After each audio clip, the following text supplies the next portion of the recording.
overview, just kind of giving everybody a bit of an idea. I could go very much into depth, but I'm pretty sure that people want beer tonight, let alone afternoon tea after this, so I'm just going to keep it to half an hour. Just before we start, a huge thank you to our sponsors. I know it's sort of like, you've seen the slide a million times, but I really do genuinely appreciate this. This is a fantastic conference. Security, especially application security, is a really dear thing to me. So having folks be able to put on something like this for free is absolutely fantastic. On top of that as well, huge thank you to everybody here as well. I mean, you've all come here on a weekend, given up your weekend because you're passionate about application security. It means a lot to me to see how many people are actually still really passionate about this. So it's fantastic. So I'm Matt Cotterell. Some folks know me as TC. I work at ZX Security as a security consultant. I've been a software developer in a previous life as well. I'm very much interested in Auth stuff, cloud stuff, .NET stuff, a lot of these sorts of things. And yeah, as I say, ridiculous stock photos are my jam. I absolutely just love this tiny guy climbing out of iPad. Whoa, spooky hacker thing. Fantastic, I love it. Go way back to the 90s and early 2000s. Your web experience probably looked something like this, where when you log in, you basically just have a username and a password, and that was it. You log into our service, and the service provided you with some stuff that you have with the service. It was all pretty simple. You just had a browser, you talked to a server, done, really. These passwords were kind of an interesting sort of aspect of it. We have, it's basically just a simple secret between you and the service itself. The thing with it is you never give it to any other service, right? I mean, if you gave it to any other service, then maybe if that service got hacked, then they could access your things. If you gave it to somebody else, then they could access all of your stuff. It was an all or nothing kind of aspect with passwords. And like I said, all your stuff was on that service. Your password was to access that stuff, but no other service could access it. If you gave your password to something else, then it would access everything. So passwords kind of suck. These days, we kind of want to do a lot more than just have this stuff on one service. Storing passwords as well is actually just really hard. Like, if you're the service, you're the server, you have to hash it, salt it, iterate it. There's a lot of things you have to do in order to actually get that password stored safely. As a user, it's also really hard to wrangle. You can't just hash it. You actually sort of have to have it decryptable or in the clear or something, so you have like a password manager to go and wrangle them all, or as most people do, probably just reuse your password across multiple websites. I mean, raise your hand if you've reused password on another website. I'm a security consultant and I've been guilty of doing this. Everybody here probably is, even if you don't admit it. And as I said, you can't give this to some other service to use. One of the previous presenters here, I apologise, I can't remember who said it, was talking about paying for things on by giving your bank details to a website, and then they log in for you essentially as a proxy. That grants that service unlimited access to your account. They can steal as much money as they want. They could sign you up for loans. They could change your details. They could do anything. Hopefully they won't, but you just got to trust them, and that's not great. But even if you do that, you give your password to multiple services so that they can grab your photos or whatever. Then resetting your password breaks every single service, and now you've got to reconnect all that stuff again. Passwords they're just not great. We have, even these days, like data breaches, they keep leaking our passwords all over the show. Like we just had on our previous speaker as well. Huge amounts of millions and millions and millions, tens of millions, hundreds of millions of records are just being lost in data breaches. And passwords are being leaked, and as I said, they're being reused. Too many passwords as well. We want less things to remember. I mean, literally, we've got hundreds of passwords across all of these websites these days, if not thousands. We want these services to work together as well. Like I've got a Samsung TV and I want to watch YouTube with it. That means I need to connect YouTube to Samsung somehow. But we want to share some things. Like I don't want my Samsung TV to access my Gmail. I just want it to see a little bit of my Google. account. I also want to revoke this later. Maybe I have some flatmates who I don't want to see my weird YouTube playlists. I want to revoke that now. I don't want to break everything else. So I want to be able to revoke these things. So a lot of these, thank you, a lot of these things can be solved with these technologies, OpenID Connect, OAuth 2, and JOTS. So OpenID Connect brings to the table a sort of a means to log in with an external provider, essentially, at the high level. It can tell these services who you are and some bits about you, like your email address or your phone number, and you can choose which information you actually want to share if the service is configured to do so and allows you to do those, choose these as optional things. They're also an extension. It's essentially, you can think of it like an extension to OAuth 2. Now, OAuth 2 was designed a little bit earlier than this, and it was more for authorization sorts of things, letting third parties access bits of a service. For example, letting my TV access my YouTube playlist, for example. It works in conjunction quite well with OpenID as well. And we've got JOTS, which I'm going to describe here. There are other alternatives to these things in some cases, but we'll just focus on JOTS for this aspect. These are essentially the temporary passwords or the API keys, you can kind of think of them. They're usually very short-lived, and they usually contain a bit of the data about how you're accessing things and some credentials essentially to access those services or to describe a person. So we've got this amazingly designed website here. As I say, I'm definitely a web developer, as you can tell, with this fantastic font, called PhotoViewer Plus. It's a website which allows you to edit your Google Photos on a really, really cool looking website. But we're modern, so we've got a new sign in with Google button.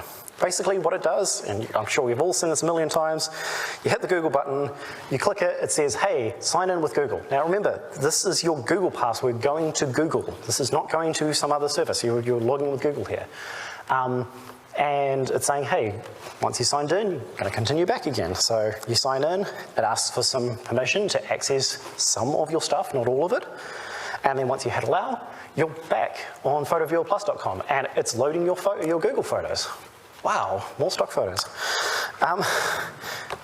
But what just happened? Hang on, we were at Google, we logged into Google, and suddenly we're back here and now we're logged in. How did that work? So here's a user and they've got a browser. Here's our photoviewerplus.co.nz server. We go over to it and say, hey, I want to see my Google photos. And it goes, who the hell are you? I don't know. So it redirects us off to Google. So we go to account.google.com. URLs, I don't know if they're exactly right. Don't trust on that. It's about the illustration, not the actual technical details. You log in with Google, you give it your Google password, and then it generates some tokens that as we were describing before. Two different types of tokens actually in this case. We've got an identity token, which describes the user, and an access token, which lets the photoviewerplus.co.nz access some stuff somewhere else. So it'll go, yep, cool, that access token looks correct, that is definitely that person, you're all logged in. And then here's api.google.com. It's got some photos of ours. We send the access token off to it, photos come back, and now the server can show us photos with our session with PhotoViewer Plus. So, like I said, we've got the identity token, tells photoviewerplus.co.nz who the user is, such as me. Gives some info about them, how they logged in, even some groups they belong to, maybe, if that's how the identity like Google's things works. And we've also got an access token, which lets PhotoViewer Plus briefly access my data on some other service. So some photos, favorites, read only for favorites, that sort of thing. But, oh God, now it's gotten all very confusing. There's 3 servers now. There was like, what happened to just browser versus server? So let's break it all down so it's a little bit clear. Now some of the stuff will sound a little bit basic, but it's really important to go and make it really clear about what server you're interacting with and where all the trust lies. So first thing we've got is the resource. This is stuff. These are things like your Facebook posts, your Twitter posts, photos, your phone number, an email address, things that you've got hosted somewhere else, or resources that you've got, basically resources that you have. Who owns the resources? The resource owner. So you can actually probably see resource owner and user interchangeably in a few specific, some of the documentation for how OpenID Connect and OAuth works. These are people. These are just you and me. This is where the password is stored, essentially, in our heads, you know. This is the thing that owns the stuff, owns the resources.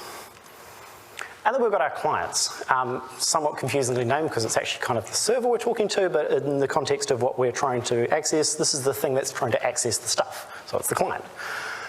And a lot of the time you'll see this just as websites. So like a website like reddit.com, you know, there's a login button there, continue with Google, continue with Apple, and it'll access some stuff from that. But it could also be desktop clients or mobile clients, so accessing your Gmail from a Microsoft-based or Apple-based web browser, mail client. Or it could be other things. It could be TVs. TVs don't have keyboards, neither do smart scales. They might talk through this kind of thing as well, but they have some unique constraints with them, which we'll go into later about how we can actually log in using these things. But you can think of it as essentially the thing with the login button. It's the thing that you'll click to go and log in, and it's going to want stuff. You've got your identity provider or authorization server. Sometimes you'll see that pop up in certain frameworks as well. This is the thing you're logging in with, essentially. A lot of the time you'll also provide consent here as well, saying, hey, I'm okay with you accessing my username or my email address or my phone, or I'm not okay with that sometimes. So as you can see, it lists who you're logging in with and what permissions they're getting.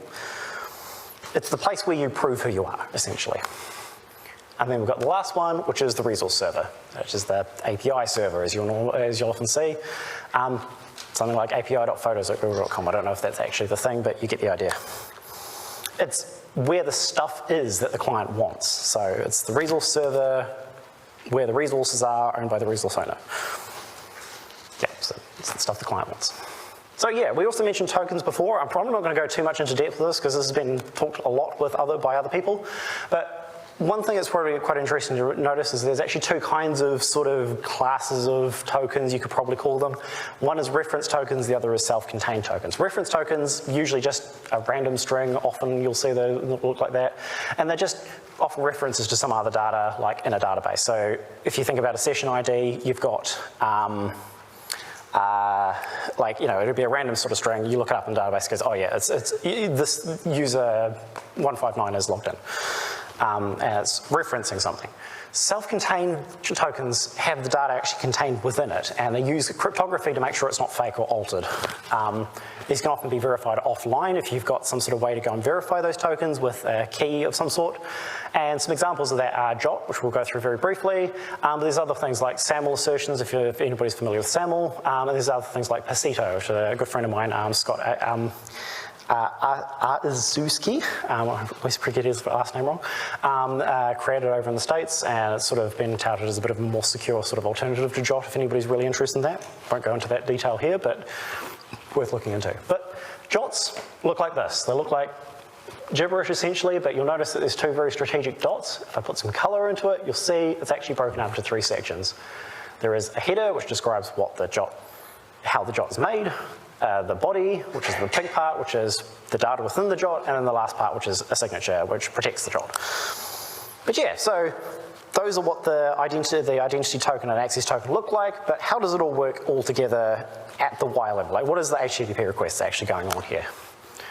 So there's kind of three flows I'm going to introduce here, but the most common one that we'll go through here is called the authorization code flow, and it's similar to what we had going on in that quick demo before. There's two steps. First thing is the resource owner goes to the identity provider using the browser and gets a code. This code is then exchanged in step 2 by the client to go and get actual access and ID tokens. It's because we largely just don't want the resource owner to actually see the access tokens, the ID tokens directly in their browser, because browsers are a bit scary. So, step 1, we've got our user with a browser. They go to google.com as we showed before. They log in. All the things go through there, and then they get this authorization code. The browser is then told to redirect back to photoviewerplus.co.nz with this authorization code so that photoviewerplus.co.nz can actually exchange it for some actual tokens. So it goes off. There are 5 parameters here. So if you basically throw that URL into a browser, you'll start logging into photoviewerplus.co.nz. But there's 5 important parameters here. There's the resource type which we're setting to code. This is saying this is this particular flow. There's a client ID saying, basically identifies photofurplus.co.nz. There's a redirect URI, which basically says once we're done, this is where we go back to. There is a scope, which basically limits the permissions. So this is that part where I was saying only give access to some things, not everything. And then we've got state, which is similar to a cross-site request forgery token. And then once that goes through, once the user's all logged in and we get redirected back, we get, actually it shouldn't be a 200 OK if anybody's familiar with HTTP, you know, I'm stuffed up there. It's actually supposed to be a 302, I think, a redirect basically, and says, yep, cool, it's all good, go back to the thing. Here's a code and that state that we gave before. So going through these a little bit more in detail, there's a few really important things we need to keep an eye out when we're doing this step. First one is the redirect URI. If anybody's familiar with open redirection attacks, it's one of the OWASP, it's been in the OWASP top 10 for a wee while. This is essentially an attack where I can change this and redirect the user off to somewhere else.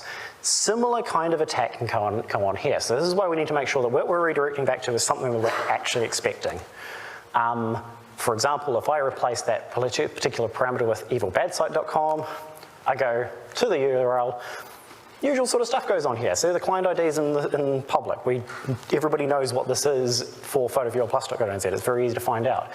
So an attacker could easily put that into a URL, make somebody click the thing, and then they just end up on this page here. So you're still on account.google.com. Everything looks fine right now, right? So you click, go, and then you get redirected off to a thing that, I don't know, maybe it still looks like Google. It could be anything, because it's the attacker's site. They can do whatever they like. And so they can trick you into going, oh, yeah, no, you didn't log in. You've got to give me the password again. And then you're not going to check the URL bar again. You've already checked it once. So bad things happen. The other thing as well is the client also, somebody else other than the client would have got the authorization code.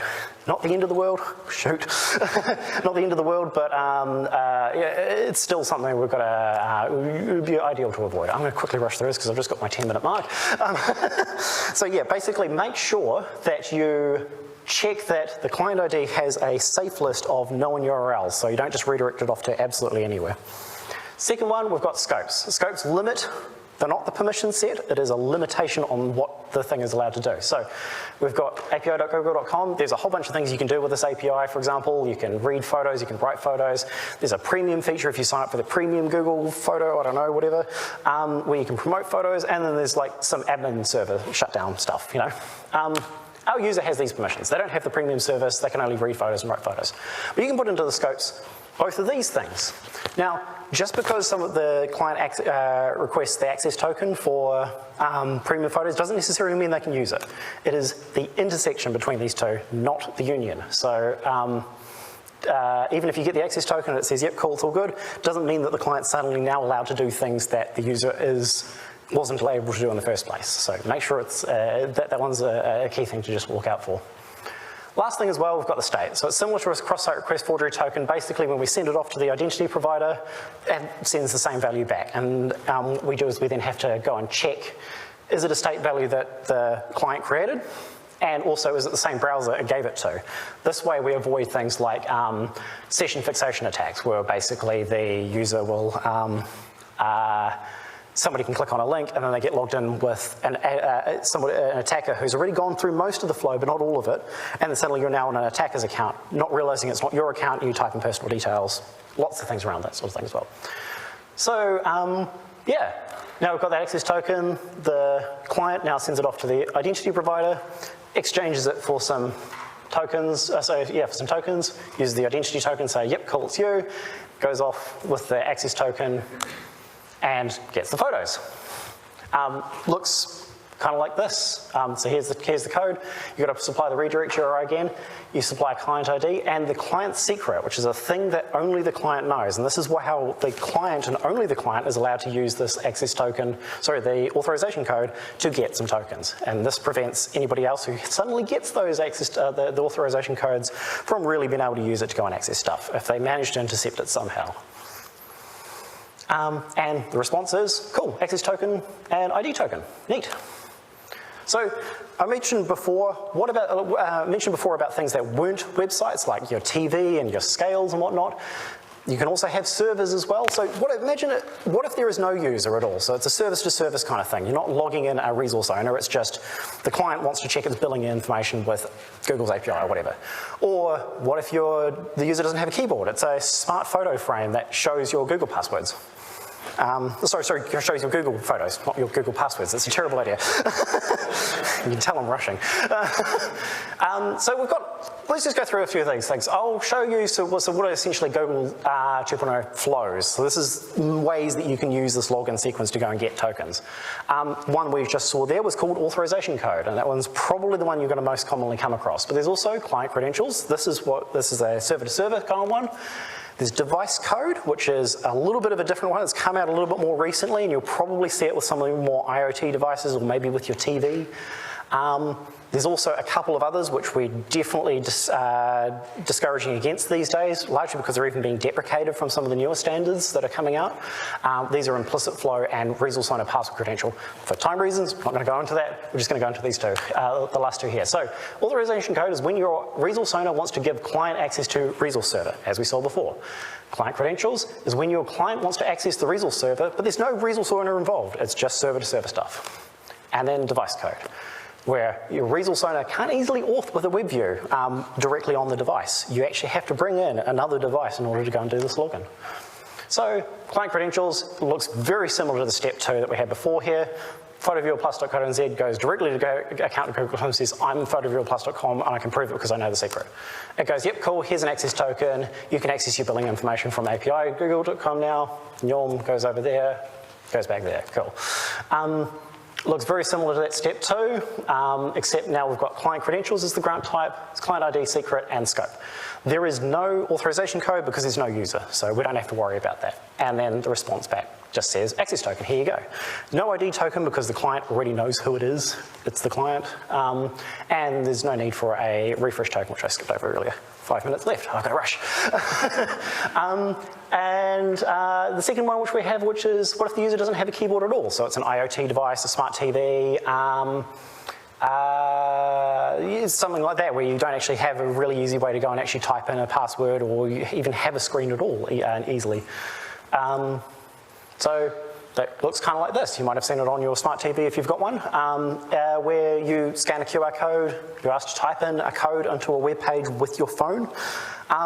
You log in using your phone and then it just says, okay, cool, just turn your phone off now, your TV's now logged in, and this sort of magic goes on behind the scenes. That kind of looks like this.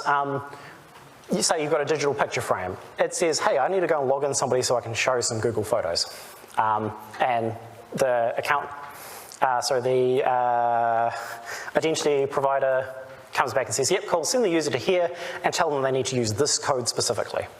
And then the picture frame says, hey, is that code done yet? It's like, no, yeah, we've only just started. Is it done yet? No. And I'll just keep doing this over and over and over until somebody scans the QR code and says, hey, cool, I scanned a QR code, I've typed in a code here, my picture frame gave it to me, and it says, okay, cool, who are you? Please log in. Meanwhile, this is still going on. And then the user types in the thing. It says, hey, cool, I'm this user, my password is blah, I consent to this digital picture frame getting the photo read permission to my resources on api.google.com, and it says, yep, cool, no worries, just close your browser now, it's all good. Meanwhile, this says, hey, is that code done yet? And it goes, yes, now it is finally done, here's your refresh token and access token. So client ID and secrets going on behind the scenes with all of this as well. And yeah, eventually it gets the client the access key and then it uses it to go and get the photos. And then it's showing you pictures. And apparently I have a bug with my slides. Cool, so anyway, wrapping that up now. As I say, this is a very high level overview. I'd love to go so much more into detail. There's so many different new things coming out in this way. There's ways to authenticate using client certificates. There's, doing cool TLS stuff. There's mitigations around how you would do a single page application safely. There's all sorts of new things in this space here. And I haven't even touched Pasito, which is a really cool alternative to Jot, which is a little bit safer and avoids some of the security issues with it.